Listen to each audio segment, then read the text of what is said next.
Ever walked into your grandparents' house and wondered about that weird little door in the kitchen? Or that funny looking window above the bedroom door? Turns out, these weren't just quirky design choices, they were essential features of homes from the past. Today, we're uncovering 10 home features that were once common but have since faded into obscurity. Get ready to see your grandparents' house in a whole new light. In the era before air conditioning was available, the attic fan was a godsend. Homes were often inadequately insulated, allowing heat to build up in the attic and radiate into the living spaces below. The fan provided a means to alleviate this, creating a stack effect that drew cooler air in through open windows and pushed the warmer air out. However, this method had its limitations. It was dependent on favorable weather conditions, and it did little to control humidity, a significant comfort factor. Modern homes are far better insulated, reducing heat transfer between the attic and living areas. Additionally, the advent of energy-efficient air conditioning systems have made whole house cooling a standard. These systems not only cool the air, but also dehumidify it, providing a more comfortable indoor environment. While some homeowners still swear by the attic fan as a supplement to air conditioning or for energy savings, its role in modern homes is minimal. You know, while we're talking about keeping cool, there's another feature from Grandma and Grandpa's house you might have overlooked. Ever notice a small window above a door and wonder, what's that doing there? Well, you're looking at a transom window, and it's not just for show. These clever little windows were the unsung heroes of home comfort back in the day. Sitting above doors, they had a dual purpose that made them a real game changer. First off, they let in extra light, brightening up hallways and rooms without sacrificing privacy. But their real superpower? Ventilation. Before air conditioning was a thing, folks had to get creative to keep their homes cool. That's where transom windows stepped up to the plate. Open them up, and suddenly you've got a natural air circulation system. Hot air rises, right? So it would escape through these high windows, pulling in cooler air from other parts of the house. Pretty smart, huh? Now, you might be wondering how people reach these high-up windows. Enter the transom operator, a special tool that looked a bit like a long metal rod with a hook on the end. With this nifty gadget, even your shortest great-aunt could open and close these windows with ease. Named after its inventor, William Murphy, these beds were a game-changer for small home living. Picture this. By day, your bedroom is a cozy living room. But when night falls, you simply pull down a hidden panel in the wall and voila! A full-size bed appears, ready for a good night's sleep. Murphy beds became a big hit in the 1940s when urban living spaces were shrinking, and folks needed to make the most of every square inch. They were especially popular in big cities, where apartments were getting smaller, but rents weren't getting any cheaper. Talk about a space-saving solution. But these beds weren't just practical, they were pretty clever in their design too. Some models came with built-in shelves or desks that would stay level even when the bed was folded down. Others were disguised as elegant cabinets or bookcases during the day, keeping your sleeping arrangements a secret from inquisitive visitors. Picture this, a room so fancy, so pristine, it was often kept under lock and key when not in use.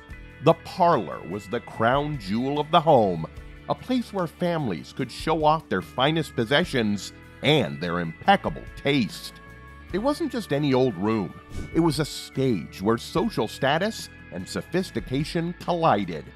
In the 18th and 19th centuries, having a well-appointed parlor was like having a shiny sports car parked in your driveway today. It screamed, "Look at me, I've made it!"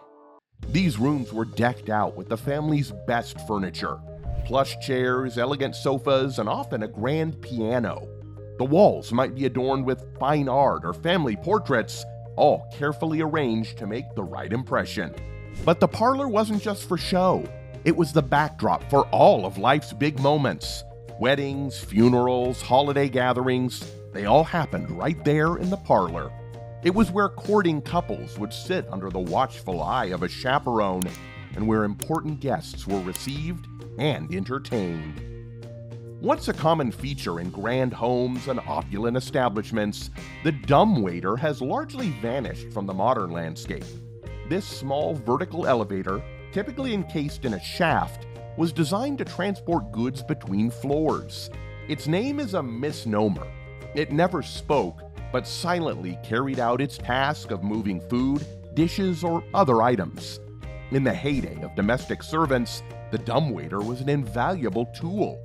It allowed for efficient food service, minimizing noise and disruption to the dining experience.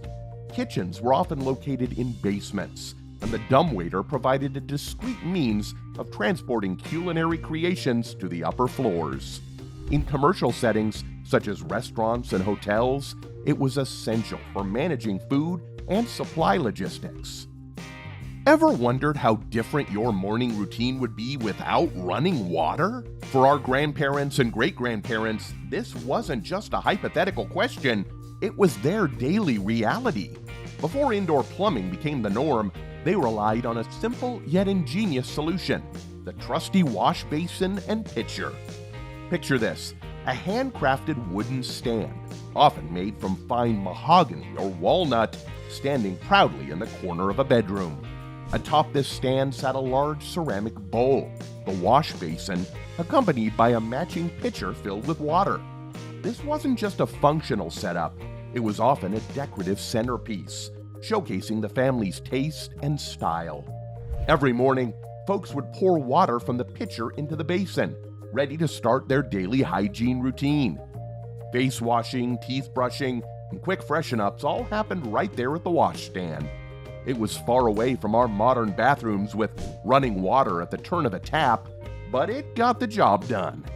The wash basin wasn't just for mornings, though.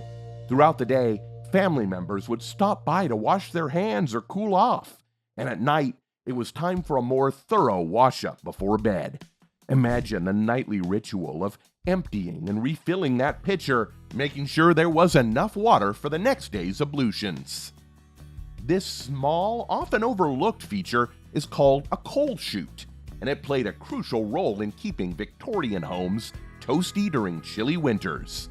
Before the days of natural gas or electric heating, coal was king when it came to home warmth. But how did all that coal get into the house without making a mess? That's where the coal chute came in handy. How did it work? A coal delivery truck pulls up to the house. The driver opens that small door in the foundation and starts pouring coal right into the basement. No need to lug heavy bags through the front door or track coal dust all over the house.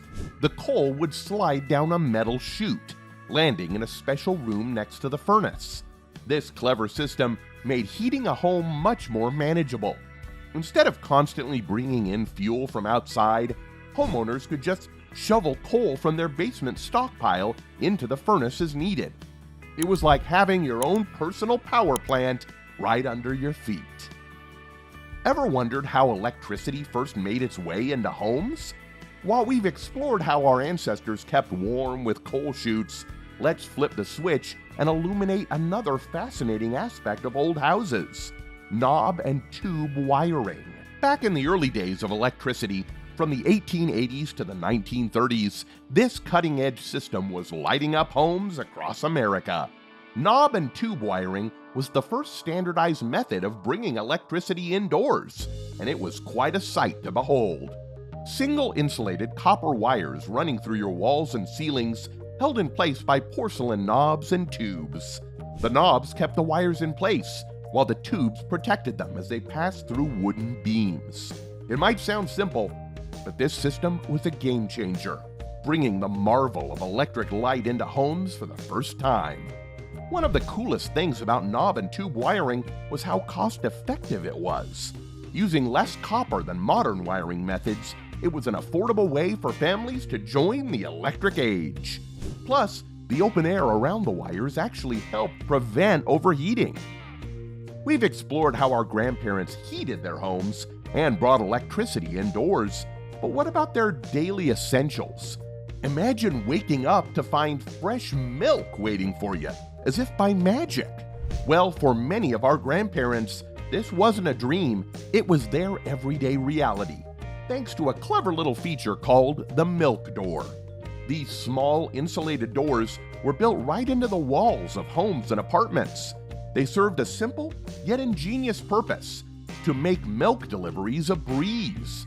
The milkman could leave open the door from the outside and leave fresh bottles of milk without disturbing the household. Meanwhile, the family could retrieve their dairy delights from inside, safe from prying eyes and neighborhood cats. Let's have a look at how this worked. It's early morning and the milkman's truck quietly rolls up to your grandparents' house. He grabs a few glass bottles filled to the brim with creamy farm-fresh milk. He opens the milk door and places the bottles inside. By the time your grandparents wake up, breakfast is practically served. Imagine walking down the hallway of an old house and spotting a small alcove built right into the wall. This wasn't just a random architectural quirk, it was a carefully designed space for the family telephone. These nooks were typically about waist high and just big enough to hold the phone and a small shelf or desk. The telephone nook wasn't just practical, it was the heart of home communication. This is where important calls were made and received, and where families gathered to hear news from distant relatives. The small shelf or desk area was perfect for jotting down messages or phone numbers. No need for a notes app back then. These nooks reflected just how important the telephone was in daily life. Remember, this was long before the days of cell phones and texting. A phone call was often an event, something you'd sit down for and give your full attention. The nook didn't really provide too much privacy for conversations, as it was usually in a central location so everyone could hear when the phone rang. Once the indispensable tool for writers, journalists, and secretaries, the typewriter has been relegated to the realm of nostalgia. Its rhythmic clacking and the satisfying feel of keys striking paper were once synonymous with productivity and creativity. However, the advent of digital technology sounded the death knell for this iconic machine. The typewriter's limitations were stark in comparison to its electronic successor. Errors were permanent, corrections were laborious, and the final product was often messy. Word processors offered unparalleled flexibility, allowing for easy editing, formatting, and saving. Moreover, the ability to store and retrieve documents electronically revolutionized the way information was managed. Wow, what a journey through time we've had!